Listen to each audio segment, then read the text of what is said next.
গ্লাসটা কিন্তু ভেঙে যাবে। গ্লাসটা থেকে পড়ে গেল।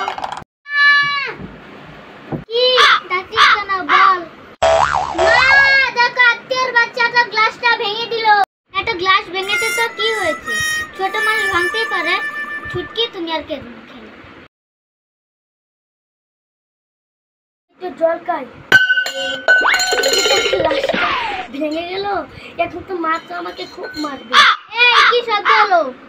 এই তুই আমার গ্লাসটা ভেঙে দিলি তো? শয়তান মেয়ে কোথাকার। মার কাছে একটু সাহায্য করবে তা না, শুধু খালি বস্তু নষ্ট করবে। কি করলো, কপার বাদ দিয়ে মুখটা রক্ত করে দিল। শয়তান মেয়ে, এখন বুঝ।